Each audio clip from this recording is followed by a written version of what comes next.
Hello everyone. So till now we have done some 8 questions of sequence series in part 1.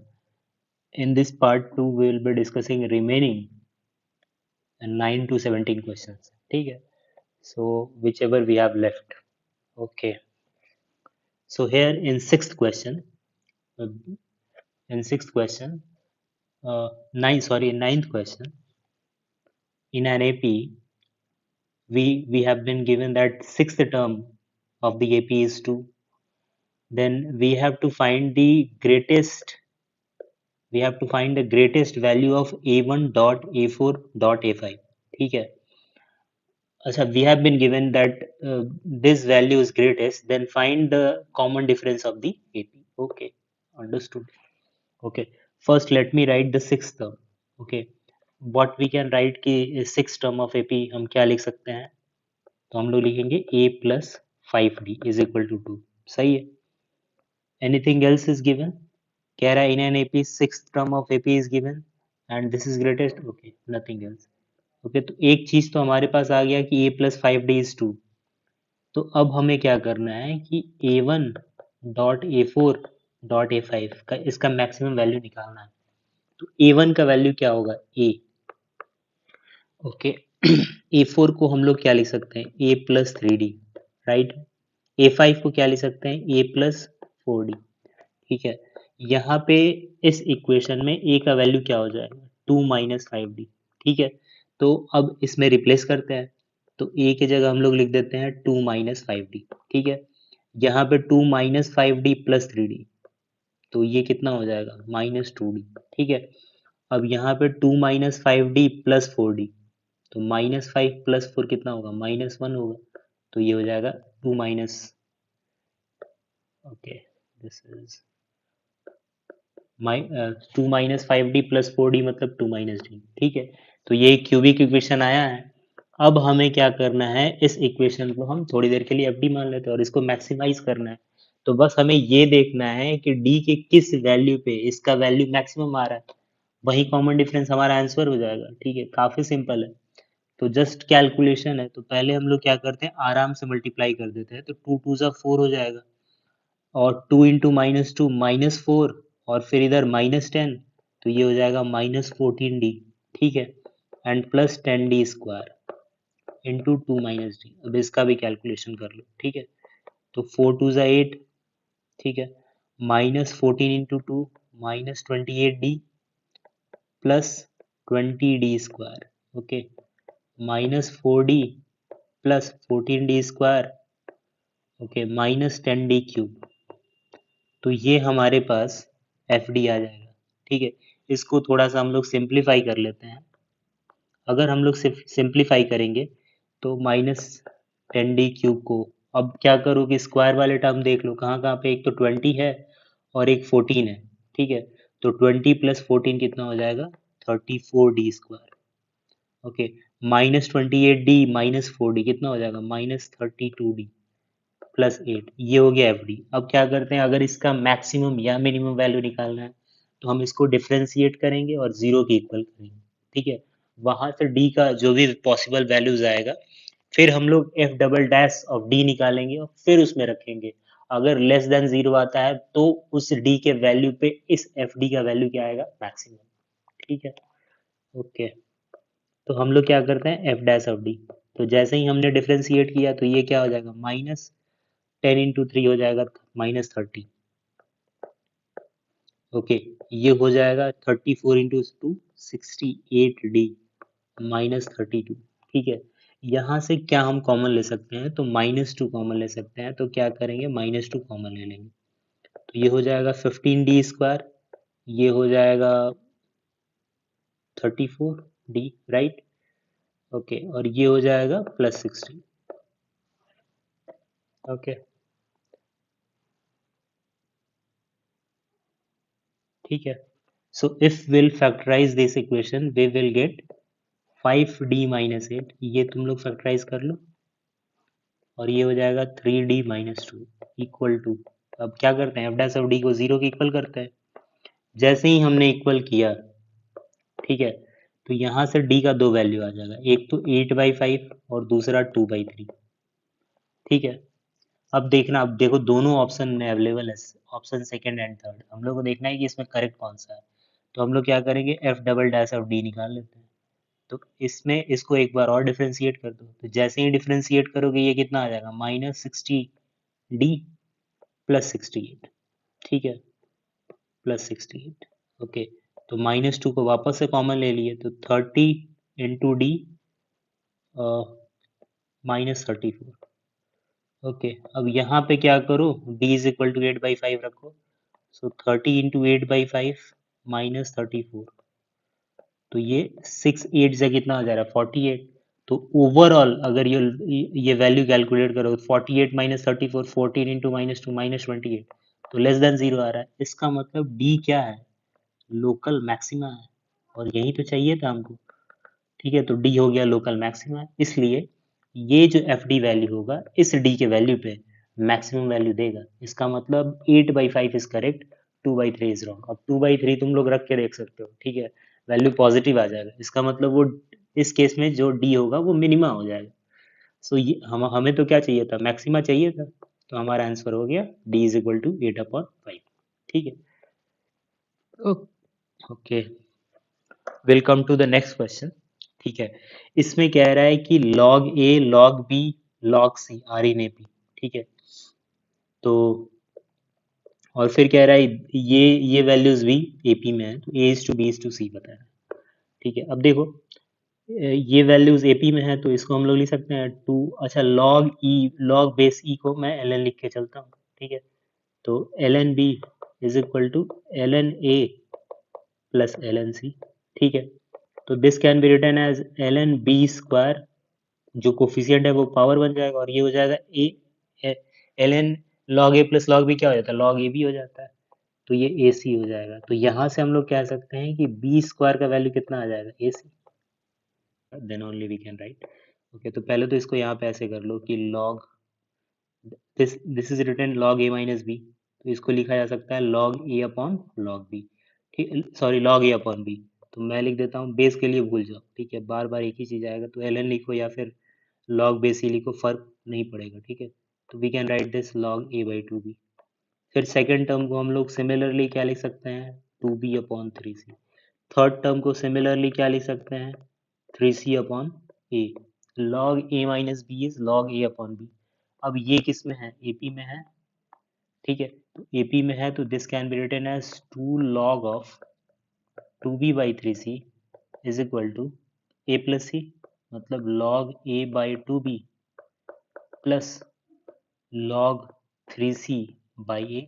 ठीक है, अब ये power जो है वो जो कोफिशिएंट है वो पावर बन जाएगा, तो मैं एक स्टेप स्किप कर रहा हूँ, this can be written as 2b/3c का होल स्क्वायर, और यहाँ पे log रहेगा, और यहाँ पे log a plus log b क्या हो जाएगा, log a b हो जाएगा, तो a/2b इंटू 3c/a। ठीक है, अब देखो यहाँ पे, अब क्या होगा, दोनों तरफ log होगा, तो log log कैंसिल हो गया, यहाँ से a और a कैंसिल हो गया, और 2b/3c अगर इधर आएगा तो ये तो ऐसा हो जाएगा कि 2b/3c का whole cube is equal to 1। इसका मतलब 2b/3c इज इक्वल टू 1, तो यहाँ से b का वैल्यू आ जाएगा 3c/2। ठीक है, तो ये तो b का वैल्यू हो गया। अब इसी तरीके से हम लोग क्या करते हैं, अब इस इक्वेशन को यूज करो, b square is equal to a c. Okay, since b square is equal to a into c, तो बी का स्क्वायर करो, विच इज 3c/2, इसका स्क्वायर करोगे तो 9c² अपॉन 4। ए का वैल्यू रहने दो, सी का वैल्यू भी रहने दो, तो ये सी से सी कैंसिल हो जाएगा, तो यहाँ से ए का वैल्यू कितना आ जाएगा, 9c/4। ठीक है, और हमें वैल्यू क्या चाहिए, a is to b is to c, तो इसका मतलब ए की जगह हम लोग क्या लिखेंगे, 9c/4 इज टू बी की जगह क्या लिखेंगे, 3c/2, और सी की जगह सी लिखो, तो सी सी सी कैंसिल हो गया, और 4 से मल्टीप्लाई कर दो, then we will get 9 is to what we will get, we will get 9 is to 3 2 ज़ा 6 इज टू 4। ठीक है, so 964 is the our answer. ठीक है, अगर तुम लोग देख सकते हो थोड़ा छोटा कर दो। ठीक है, तो 964 इज आर आंसर, मतलब first option. Very simple problem, straight forward problem, ठीक है, कोई भी इसमें एक्स्ट्रा दिमाग नहीं लगाना था. Now coming on to the next question. अब इस क्वेश्चन में कह रहा है कि if each term of the geometric progression this with first term given 1/8 is the arithmetic mean of the next two terms, और Sn हमारा ऐसे दिया गया है, देन S20 माइनस S18 का वैल्यू चाहिए. ठीक है, तो पहला तो कह रहा है कि ये जो टर्म्स है वो किस में है, जीपी में है. तो जब टर्म्स जीपी में होते हैं तो ये इसको ए की तरह ट्रीट करो. ये क्या हो जाएगा ए आर, ये क्या हो जाएगा a r square and so on. ठीक है, तो इसमें कह रहा है कि each term is arithmetic mean of the next two terms, मतलब first term is arithmetic mean of next two terms, तो यही होगा. ठीक है, तो यहाँ से हम लोग लिख सकते हैं 2a1 is equal to a2 plus a3. अब a1 का वैल्यू कितना है 1/8. ठीक है, a2 क्या है, a2 तो a इंटू आर है, तो हम लोग a की जगह 1/8 लिखते हैं और r लिखते हैं. फिर a3 क्या है, a इंटू आर स्क्वायर है, इसका मतलब 1/8 इंटू आर स्क्वायर. ठीक है, और ये 1/8 1/8 1/8 कैंसिल हो गया. ठीक है, तो यहाँ से r को कॉमन हो गया, r प्लस आर स्क्वायर हो गया, तो if will take r common you will get 1 plus R. ठीक है, तो यहाँ से एक तो वैल्यू आ जाता है r का वैल्यू 2. ठीक है, 2 आएगा, नहीं 2 नहीं आएगा, लेट मी, 2 नहीं आएगा, we need to solve this. Okay, चलो सॉल्व कर लेते हैं, कौन सी बड़ी बात है. तो R square plus R minus 2 equal to 0. So if we'll factorize, we will get r plus 2 into r minus 1 equal to 0. ठीक है, तो एक तो वैल्यू आ रहा है r इज इक्वल टू 1 और एक आ रहा है r इज इक्वल टू -2. अब तुम लोग पूछोगे कि सर कौन सा वैल्यू लिया जाए, तो लेट मी से कि अगर r इक्वल टू 1 हो जाएगा, तो अगर इस वैल्यू में, इस जीपी में r इक्वल टू 1 डालोगे तो सारे ही टर्म सेव हो जाएंगे, मतलब a2 will be equal to a1. लेकिन यहाँ पे क्या दिया है कि a2 और a1 आपस में बराबर नहीं है, इसका मतलब r1 नहीं होगा, तो r का वैल्यू कितना होगा -2. अब हमारे पास r का वैल्यू पता है और a1 का वैल्यू भी पता है विच इज 1/8, तो हम लोग S20 माइनस S18 निकाल सकते हैं. ठीक है, तो चलो निकालते हैं. Okay, so this is S20 minus S18. ठीक है, तो S20 को हम लोग क्या लिखेंगे, 1 इंटू 1 माइनस आर का पावर 20 अपॉन 1 माइनस आर, ऐसे ही लिखते हैं. माइनस S18 को क्या लिखेंगे, 1 minus R power 18 upon 1 minus are.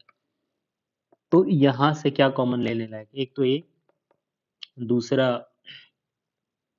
1 minus R power 18 common नहीं हो पाएगा. ठीक है, 1 माइनस आर. ठीक है, अब क्या होगा, 1 minus R power 20 minus 1 plus R power 18, यही बच जाएगा, ये और ये कैंसिल हो जाएगा.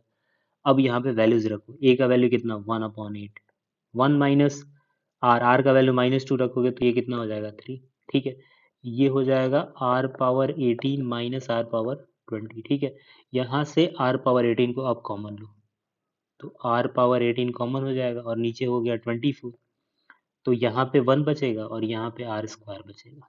ठीक है, अब देखो आर का वैल्यू कितना है -2, तो -2 का पावर 18 कितना हो जाएगा, 2 का पावर 18 ही होगा, नीचे 2 का पावर, सॉरी नीचे 24 है. ठीक है, लेट्स नॉट मिक्स इट. और ये 1 माइनस आर स्क्वायर, 1 माइनस 4 मतलब -3. ठीक है, तो ओवरऑल ये कितना हो जाएगा, 3 8 जा. ओके, तो ये 2 का क्यूब है, तो ये हो जाएगा -2 का power 50, which is there in option. Fourth option will be our answer. ठीक है, तो सिंपल है, ऐसे ही करना है. ठीक है, नहीं समझना है बैक करके एक बार देख लो. ठीक है, तो इसमें क्या समझाना है, इसमें मतलब कि a1 a2 a3 ये सारे AP में थे, और बोल रहा था a1 is equal to a2 plus a3/2, a1 दिया हुआ था. फिर इस इक्वेशन को सॉल्व किया तो यहाँ से r का दो वैल्यू आया, 1 -2, 1 इज नॉट एक्सेप्टेबल, क्योंकि 1 रखोगे तो a2 और a1 आपस में बराबर हो जाएंगे, तो r इक्वल टू -2. अब हमारे पास r भी है, a भी है, तो फिर इस फॉर्मूले में हम लोग वैल्यूज रख लेंगे, फिर तो बाकी कैलकुलेशन. ठीक है, okay, let me take another question which is 12th one. इसमें क्या कह रहा है कि S20 is given, S719, S10 is given, then S15 - 5. ये तो बिल्कुल बहुत आसान क्वेश्चन है. बहुत आसान इसलिए है क्योंकि ये 10th का क्वेश्चन है. ठीक है, सीरियसली 10th का क्वेश्चन है. क्यों, देखो S20 इज इक्वल टू, जब 790 तुम लिख रहे हो, ठीक है, तो this can be written as 20/2 into 2a plus n minus one, N की जगह 20 रखोगे तो 20 माइनस वन कितना हो जाएगा 19d, okay, is equal to 790। तो ये 10 टाइम्स कैंसिल हो जाएगा और ये 0 ये भी कैंसिल हो जाएगा, तो मिला जुला के 2a प्लस 19d का वैल्यू हमारा कितना आ जाएगा 79। ठीक है, एक तो ये इक्वेशन मिला। दूसरा इक्वेशन कहाँ से मिलेगा, S10 इज इक्वल टू दिया है 145, मतलब 10/2 into 2a plus 10 minus one मतलब 9d इज इक्वल टू 145। अब ये रहा 5 और ये 5 से कैंसिल हो जाएगा 2 एंड 5 9 जा, मतलब 2a प्लस 9d का वैल्यू कितना आया 29।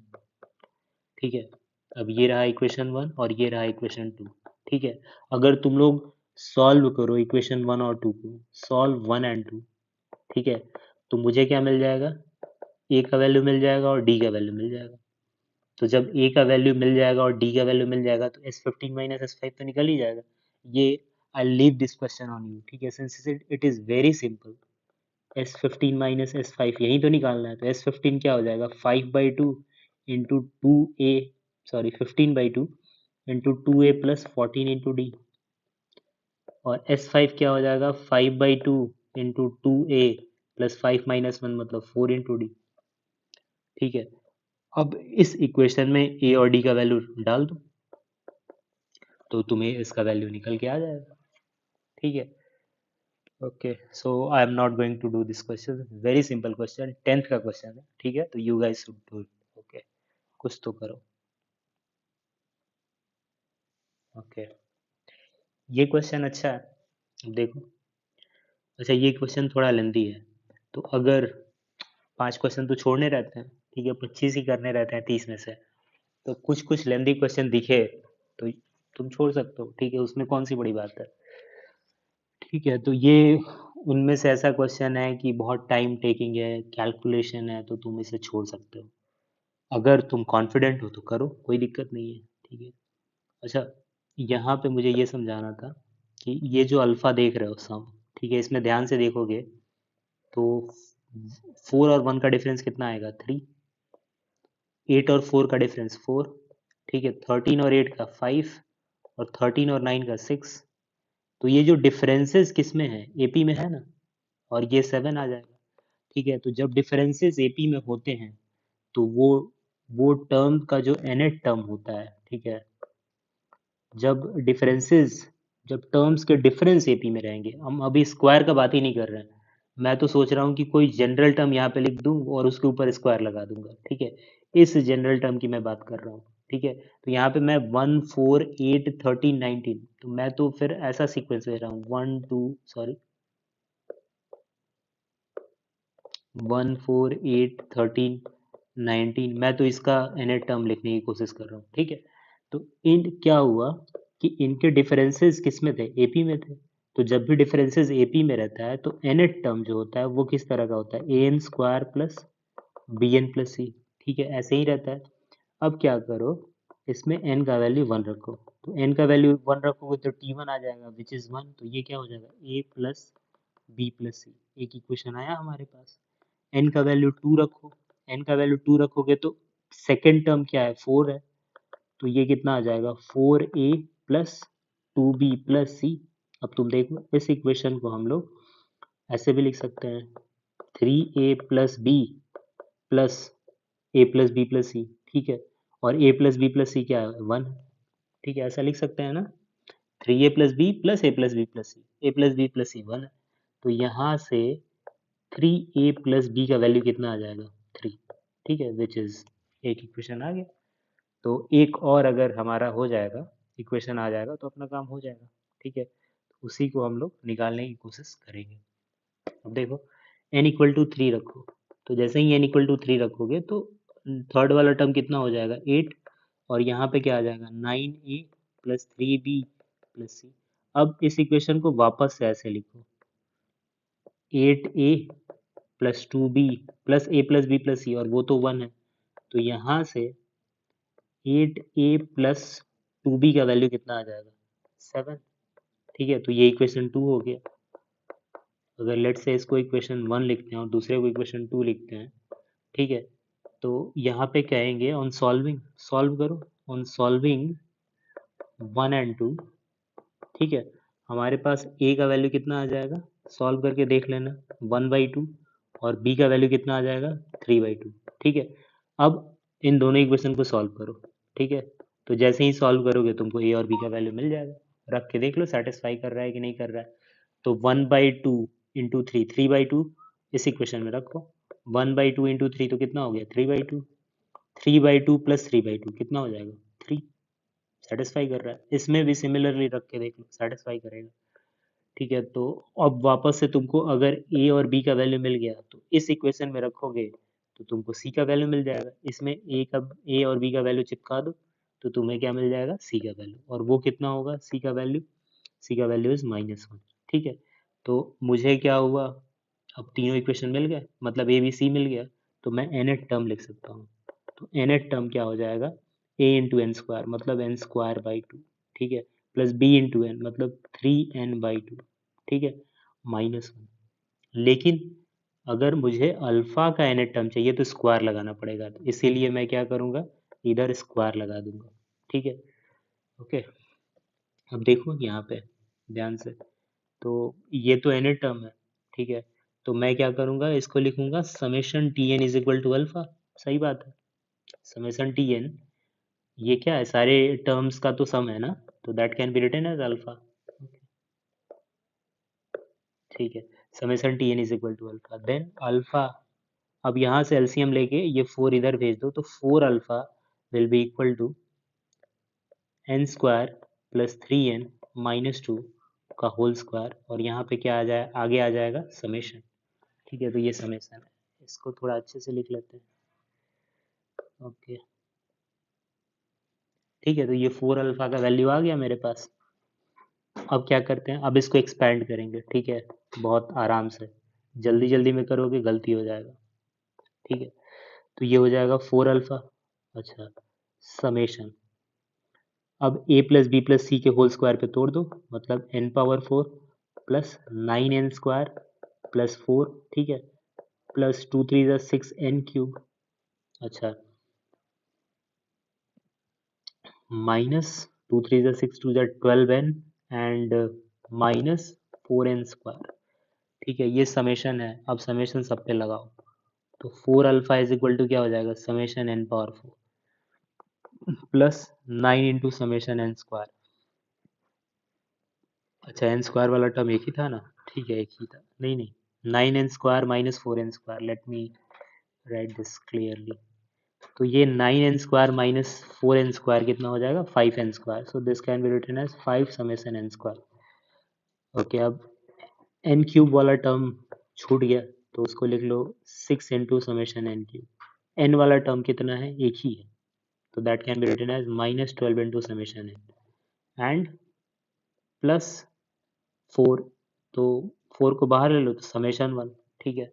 अब यहाँ पे देखो ध्यान से, ऊपर में समेशन n⁴ का वैल्यू कितना दिया गया है बीटा, ठीक है, तो और मुझे 4 अल्फा माइनस बीटा को इस फॉर्म में लेके आना है, तो मैं क्या करता हूँ समेशन n⁴ की जगह क्या लिख देता हूँ बीटा, और तो ये हो जाएगा 4 alpha is equal to beta, अच्छा 5 इंटू समेशन n² को क्या लिख सकते हैं n into N plus 1, summation अब हटा रहा हूँ मैं, ठीक है, तो n into N plus 1 into 2n plus 1 upon 6, और यहाँ पे क्या लिख सकते हो 6 into N into N plus 1 upon 2 का होल स्क्वायर, ठीक है, और इसको लिख सकते हो n into N plus 1 upon 2, और ये हो जाएगा 4, समेशन 1 इज n, ठीक है।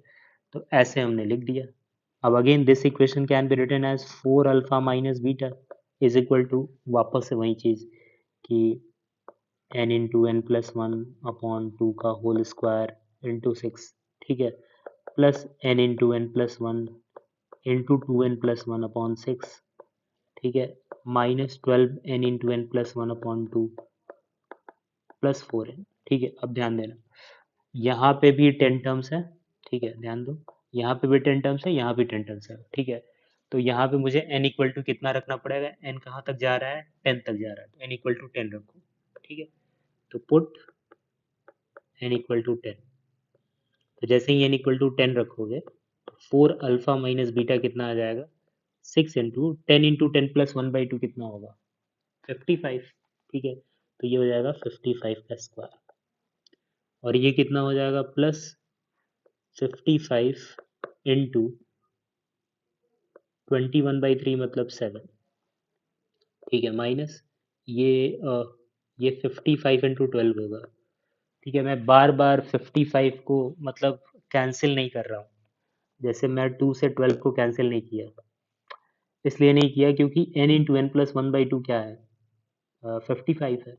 मुझे 55k प्लस समथिंग चाहिए था, देखो क्वेश्चन में 55k प्लस समथिंग, तो मैं 55 को 55 ही रहने दे रहा हूँ, किसी से मल्टीप्लाई नहीं कर रहा हूँ, क्योंकि ultimately will take 55 common, that's Y.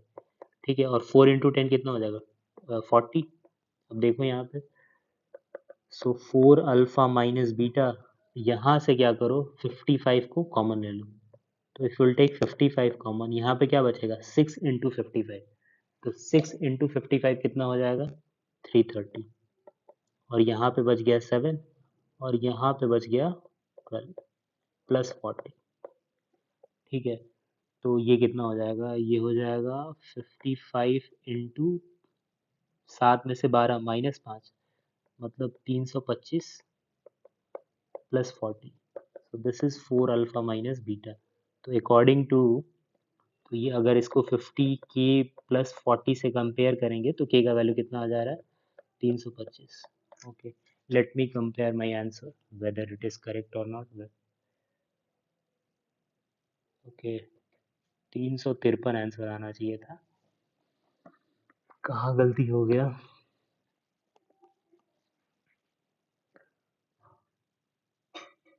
6n³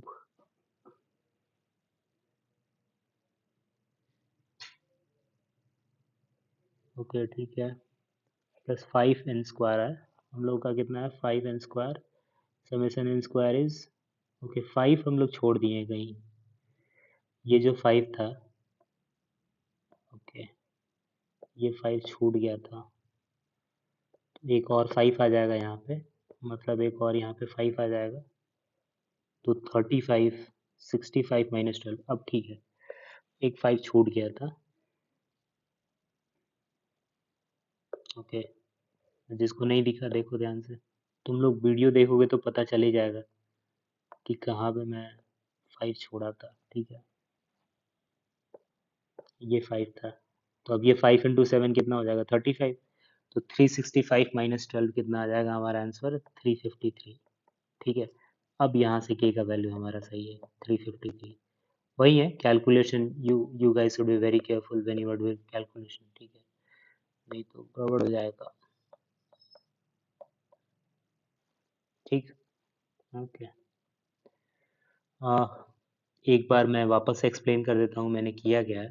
ठीक है, तो सबसे पहले तो अल्फा, ये जो था टर्म 1 4 8 13 19, इसका nth टर्म निकाला।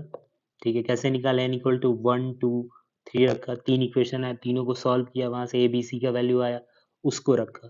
अब लेकिन इसमें स्क्वायर था, तो उस स्क्वायर को करने के लिए मैं क्या लगा दिया, यहाँ पे स्क्वायर लगा दिया। ठीक है, और समेसन टी एन क्या होगा हमारा अल्फा होगा, तो समेशन टी एन कर दिया, फिर ए प्लस बी प्लस सी के होल स्क्वायर पे तोड़ दिया, और 4 इस साइड मतलब राइट लेफ्ट हैंड साइड लेके आ गया, तो यहाँ से समेशन n पावर 4 बीटा था, और बाकी कैलकुलेशन। ठीक है, okay, let me take 14th question. 14th question में कह रहा है कि a b be two distinct positive real number, कह रहा है कि 11 term of a GP whose first term is a, third term is b, अच्छा जीपी है, तो कह रहा है कि फर्स्ट टर्म इज ए, तो a1 इज ए, ठीक है, and third term is b, तो third term is b. Okay, third term कहने का मतलब ए आर स्क्वायर,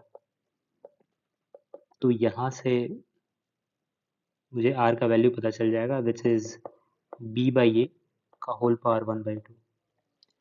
ओके, कह रहा है कि 11 टर्म ऑफ जीपी उस first term is a, third term is equal to pth term of another GP. Okay, तो कह रहा है कि 11 term of this GP is equal to pth term of another GP, मतलब उसमें, अच्छा उसमें भी फर्स्ट टर्म ए है, फिफ्थ टर्म बी है। ठीक है, तो जो दूसरा जीपी है उसमें फर्स्ट टर्म हमारा ए ही है, ठीक है, और जो फिफ्थ टर्म है A5 दैट इज बी, ठीक है। तो A5 को हम लोग क्या लिखेंगे, A into capital R, capital R का पावर।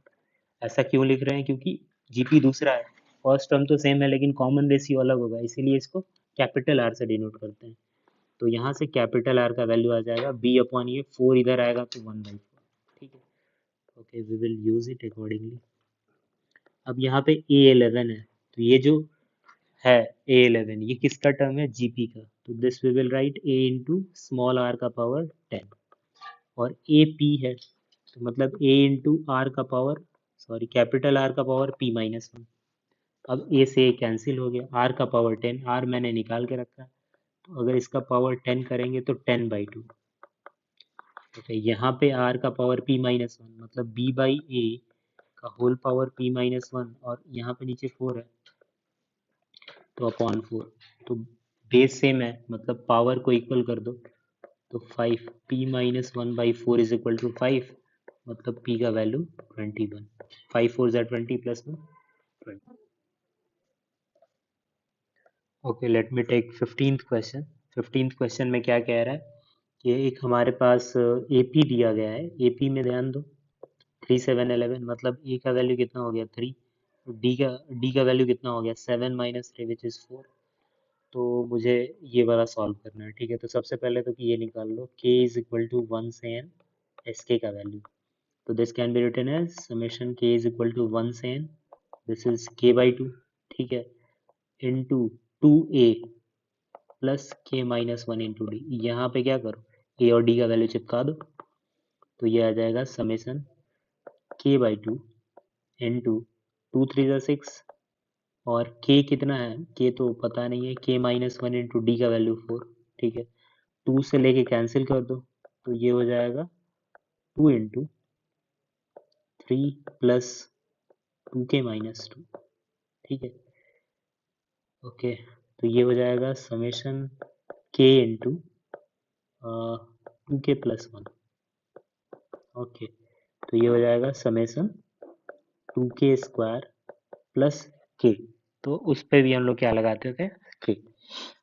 ओके, तो यहाँ से 2 का वैल्यू कॉमन लो, समेसन k² क्या होगा, अच्छा अब ये एंड टर्म n है तो लास्ट में हम लोग n लिख देंगे, ठीक है। तो ये हो जाएगा n into n+1 into 2n+1 upon 6, ठीक है, और ये क्या होता है n into n+1 upon 2। Okay, तो ये तो 3 टाइम्स कैंसिल हो जाएगा, ठीक है। तो यहाँ से n इंटू n+1 का मतलब ये वैल्यू कितना आ जाएगा 2n+1 अपॉन 3 प्लस 1/2, ठीक है। एलसीएम वगैरह ले लो, तो ये आ जाएगा n into n+1 upon 6 into 6 को 3 से डिवाइड करोगे तो 2 2 2 ज़ा 4 4n प्लस 2, ठीक है, और यहाँ पे 3 आ जाएगा, 3 + 2 वी कैन राइट 5, ठीक है। तो मैं डायरेक्टली इसको क्या लिख देता हूँ 5। ओके, तो ये हमारा समेसन एस के का वैल्यू आ गया, ठीक है। अब इसके वैल्यू को ऊपर रखते हैं अकॉर्डिंगली, ठीक है। यहाँ पे देखो, यहाँ पे कैलकुलेशन हम लोग करेंगे, तो यहाँ पे 6/n into n+1, summation S k का वैल्यू कितना है n into n+1 upon 6 into 4n+5, okay, let me right here. तो ये है n into n+1 upon 6 into 4n+5, okay, थोड़ा सा छोटा कर लूँ, हाँ ठीक है। और ये जो कह रहा है ये वाला जो वैल्यू है ये 40 से बड़ा और 42 से छोटा, ठीक है। तो ये वैल्यू तो ऐसे ही कैंसिल हो गया, 5 घटा दो तो ये हो जाएगा 35, और ये 4n और ये 42 माइनस 5 मतलब 37, ठीक है, और 4 से डिवाइड कर दो, तो 4 से डिवाइड करोगे तो ये कितना हो जाएगा 8 पॉइंट, अच्छा 3 0 आ जाएगा ना, 30 मतलब 4 7, ओके दिस इज, और यहाँ पे 4 से डिवाइड करोगे तो ये कितना आ जाएगा 4 9 या 36, तो 9.1, ओके 9.25, ये इतना वैल्यू आ जाएगा। मतलब एस एन क्या है, इंटीजर है, तो ऐसा कौन सा इंटीजर है जो 8.75 और 9.25 के बीच में, तो आंसर इज 9। ठीक है, तो वो इंटीजर कौन सा होगा, 9 होगा। ठीक है, you can see the solution, simple है। ओके, 16th वाला, अच्छा 16th वाला अच्छा क्वेश्चन था, ट्रिकी क्वेश्चन। ठीक है, ओके, लेट्स सी हाउ। अच्छा पहले देख लो क्वेश्चन क्या कह रहा है। Let me write the series once again for you. Okay, तो ये कह रहा है 1 - 3 × 1² प्लस 1⁴। ध्यान देना, 2 - 1 - 3 × 2 का स्क्वायर प्लस 2⁴ प्लस 3/1 - 3 × 3 का स्क्वायर प्लस 3⁴। अब तुम देखो चेंजेस कहाँ पे हो रहा है, एक तो यहाँ पे 1 है, यहाँ पे 1 है, वहाँ पे 1 है। अब यहाँ पे 2 हो गया, यहाँ पे 2 हो गया, यहाँ पे 2 हो गया, यहाँ पे 3 हो गया, यहाँ पे 3 हो गया, यहाँ पे 3 हो गया, बाकी कहीं चेंजेस नहीं हो रहा है। इसका मतलब ऐसे करके ये एन टर्म्स तक जाएंगे। ठीक है, बाद में हम इनका वैल्यू 10 रख देंगे, तो this can be written as summation. ठीक है, r upon 1 - 3r² plus r⁴। ठीक है, and this can be again written as r⁴ minus r² minus 2r² minus 2r² plus 1 minus r²। ठीक है, ऐसा क्यों लिखा, ऐसा पता चल जाएगा। ये तो अच्छा, ये r⁴ है। ठीक है, तो दिस इज r² - 1 का होल स्क्वायर माइनस r²। अब a² - b² लगा दो, तो r अपॉन ये हो जाएगा r² प्लस r - 1, और एक बार आ जाएगा r² माइनस r - 1। ठीक है, अब ऊपर वाले r को उस फॉर्म में कैसे लिखा जाए, तो देखो this can be written as 2r, 2 से मल्टीप्लाई डिवाइड कर दिया, r² plus r - 1 into r² minus r - 1। अब देखो यहाँ पे समेसन 1/2 बाहर, और इसको मैं क्या लिखता हूँ, r² plus r - 1 minus r² minus r - 1। ठीक है, upon r² plus r - 1 into r² minus r - 1। अब ध्यान देना होगा क्या, r² कैंसिल हो जाएगा, -1 कैंसिल हो जाएगा, और r minus of minus 2r upon 2 कितना हो जाएगा, r आ जाएगा, वापस से वही आ जाएगा। फिर अलग अलग करो, तो अलग अलग करोगे तो क्या होगा, अलग अलग करोगे तो पहली बार a अपॉन, लेट से कि ये a है, upon b into c, a upon a into c, a into b करोगे, तो ये और ये टर्म कैंसिल हो जाएगा, तो पहली बार ये बच जाएगा। ठीक है, तो यहाँ पे बच जाएगा r² माइनस r - 1 माइनस, और दूसरी बार करोगे तो ये और ये कैंसिल हो जाएगा, मतलब दूसरा टर्म बच जाएगा which is r² plus r - 1। ठीक है, जब इतना कर लिए तो अब देखो, अब मैं बोलता हूँ कि अगर ये वाला टर्म वी आर है तो ये होगा वी आर माइनस 1। अब तुम पूछोगे क्यों, तो मैं बताता हूँ। अभी मैं कहूँगा ये जो r² प्लस r - 1 है, इसमें r - 1 से रिप्लेस करो, तो ये हो जाएगा r - 1 का होल स्क्वायर प्लस r - 1, ये r² plus 1 minus 2r plus r - 1। ठीक है, तो ये कितना आ गया, अच्छा यहाँ भी r - 1 से रिप्लेस करना था, तो एक -1 और आएगा। ओके, तो ये वापस से यहीं आ जाएगा। ठीक है, मतलब r² प्लस r - 1 में अगर r को मैं r - 1 से रिप्लेस करूंगा तो मुझे ये वाला वैल्यू मिल जाएगा। ठीक है, तो इसीलिए मैंने क्या किया, उसको Vr - 1 लिख दिया। अब ऐसा क्यों, तो पता चल जाएगा। अच्छा, you guys must have done like this Vn -1 like. अब देखो, अब यहाँ पे क्या हो रहा है, ये जो r है ये 1 से 10 तक जा रहा है।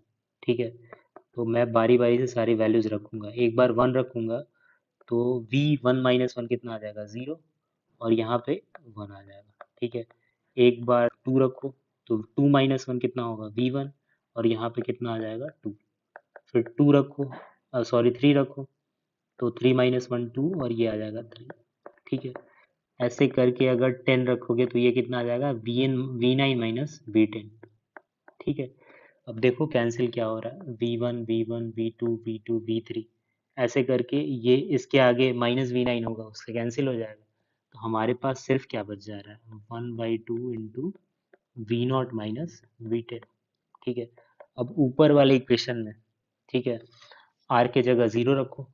ठीक है, तो अगर r के जगह किसी में भी अगर इसमें लेट्स से कि ज़ीरो रखा तो मुझे कितना मिल जाएगा, -1। और फिर इसी में r के जगह 10 रखो, तो 10 रखोगे तो 10 का स्क्वायर 100 प्लस 10 इसमें रखो 110 -1 मतलब 109 आ जाएगा। ठीक है, तो अब इसको कैलकुलेट कर लिया, मतलब -110/109। ओके, तो ये हो जाएगा -55/109। Okay, so this should be our answer. Okay, fourth option. ठीक है, ऐसे करना होगा। Okay, moving on to the last question. ठीक है, हम्म, तो ये कह रहा है कि इसमें second term, eight term and fourth terms of non constant AP be respectively first, second and third term of this AP. ठीक है, तो कह रहा है कि second term of the AP, तो second term of the AP क्या हो जाएगा, a plus d. Eighth term of the AP a plus 7d and 44th term of the AP a plus 43d। अब ये कह रहा है कि ये जो टर्म है वो फर्स्ट, सेकंड, थर्ड टर्म किसके हैं, जीपी के। इसका मतलब जहाँ पे कॉमन, अच्छा फर्स्ट टर्म दिया हुआ है वन, तब तो आसान हो गया, 1 + d 1 + 7d, और ये हो जाएगा 1 + 43d। तो ये किस में है, जीपी में है। इसका मतलब b² = ac, तो 1 + 7d का whole square = 1 + d into 1 + 43d। तो इसको a प्लस बी के होल स्क्वायर पे खोल दो, मतलब 1 + 49d² + 14d is equal to 1 + 43 + d मतलब 44d, और यहाँ पे हो जाएगा 43d²। ओके, तो एक से तो एक कैंसिल हो गया, सारे टर्म्स को एक तरफ लेके आओ, तो ये हो जाएगा 6d² और 14 - 44 मतलब 30d²। 30d is equal to 0। एक तो d 0 हो सकता है, और 6 को कॉमन लोगे तो d एक तो 5 हो सकता है। ठीक है, यही तो हो सकता है।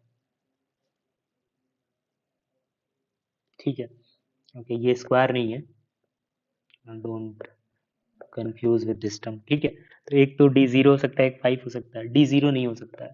क्यों, क्योंकि नॉन कांस्टेंट एपी दिया है। ठीक है, अगर d 0 रख दोगे तो फिर तो वो कांस्टेंट एपी हो जाएगा, रख के देख लो। तो हमारा एक ही पॉसिबल आंसर है, d = 5। अब बोल रहा है sum of the first 20 terms, तो ये आसान हो गया, s20 can be written as 20/2 into 2a plus 19d n-1 into d. अब यहाँ पे a और d का वैल्यू रख दो, तो 10 इंटू a का वैल्यू कितना है 1, तो 2 प्लस 19 इंटू 5, 19 इंटू 5 95। ओके, तो ये हो जाएगा 970, फोर्थ ऑप्शन। ठीक है, I guess this is the last question. Yes, ठीक है। सो इस तरह से सीक्वेंस सीरीज के जेई मेंस 2024 के सारे क्वेश्चन फेज 1 के कंप्लीट होते हैं। Thank you.